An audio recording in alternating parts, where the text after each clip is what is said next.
I'm Ashley McDuffie, and I'd like to talk to you today about mental illness. A mental illness is a neurobiological brain disorder, and it's a chemical imbalance in the brain that sometimes can be genetically predisposed to, or sometimes stress can help onset these symptoms. I'm interested in bringing awareness to mental illness because it's becoming so common now, which is really unfortunate because it's such a hard thing to live with. But my personal story is my grandmother was bipolar schizophrenic and my two uncles are bipolar. So I've seen the effects of a mental illness and I've seen how hard it is to live with it, and unfortunately I've seen the stigma surrounding it.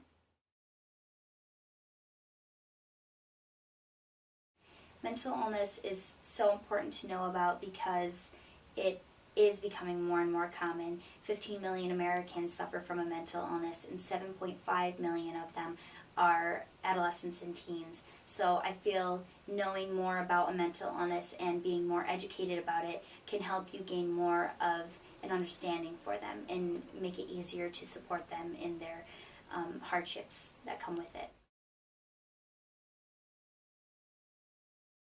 Society perceives mental illness in the way that the media portrays mental illness, and that's not always very good. But hopefully with knowledge and education, people will perceive mental illness in a more positive way. What I would like people to know about mental illness is that it is treatable and it's not hopeless, and that there are so many people out there that can help you and that can help your loved one or whoever you know that suffers from a mental illness, and that with treatment, with medications, if medication is necessary, and with counseling, you can lead a perfectly healthy, normal life as you did before. Some warning signs of a mental illness could be highs and lows in moods, an increased irritability, sometimes withdrawal from others, a loss of interest in different things that they used to find enjoyment in, and just being withdrawal from people, not being as reliable as they once were, forgetting things. Those can be some warning signs of a mental illness.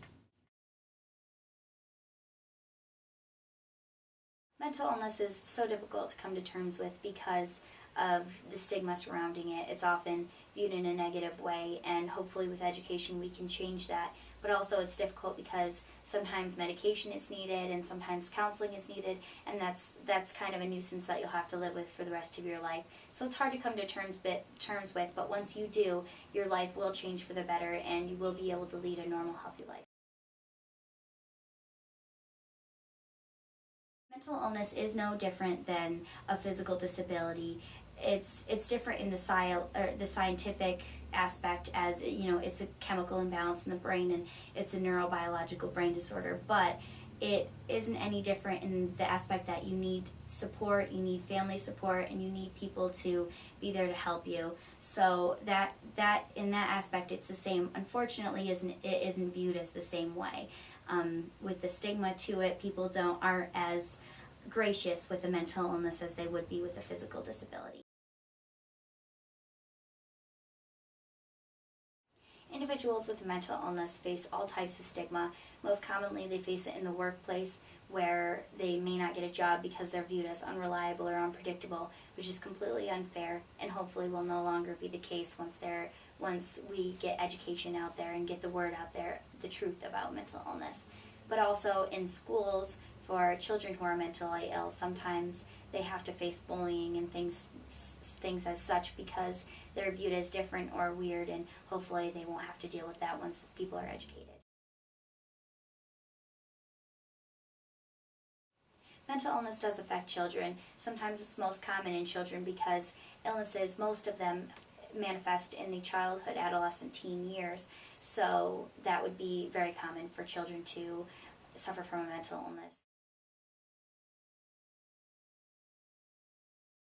Signs you may see in others that they have a mental illness could be loss of interest in things that they once enjoyed. It could be not being as reliable as they once were, forgetfulness, forgetting things, highs and lows in mood, or an increased irritability. Those would be some of the more common signs you would see of someone having a mental illness. If you think someone close to you is suffering from a mental illness, the biggest thing you could do is offer your support, offer a lending hand, because that is something that they will absolutely need. And another thing you could do for them is point them in the direction of people who could help them. A big one for me would be NAMI, the National Alliance for the Mentally Ill. It's an organization that I'm affiliated with that gives you the resources to get help. One thing that brings on a mental illness, or the symptoms from a mental illness, would be stress. Stress is a big thing that brings on a mental illness or the symptoms. But another thing is, if you have a traumatic experience, sometimes the symptoms will become more evident and surface more once you are stressed or have a traumatic thing happen to you, such as a death of someone close.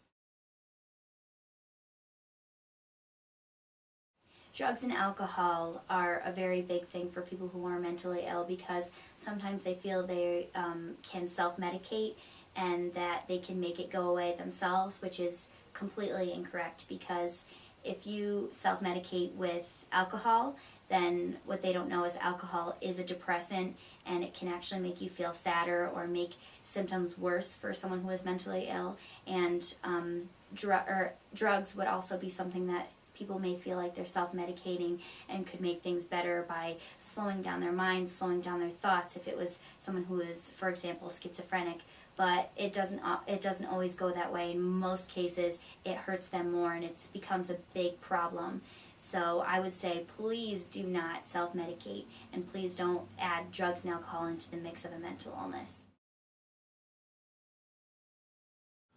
If you know someone who's suffering from a mental illness, what you can do to help, one thing would be just give your support, lend them a helping hand in any way you can.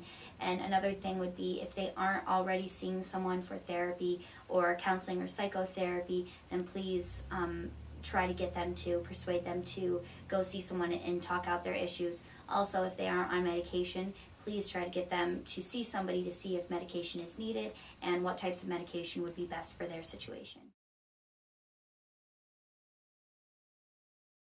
There are so many resources available, and often people feel that they're alone when they're diagnosed with mental illness, or they have a family member diagnosed with a mental illness. They feel that there isn't anybody to help them, but there are so many resources out there. One big resource that I'm affiliated with would be NAMI, the National Alliance for the Mentally Ill, and they have offices all over our area and all over New York State, but also all over the country that you could access easily, and that you could get plenty of materials and be pointed in directions of people who can help you.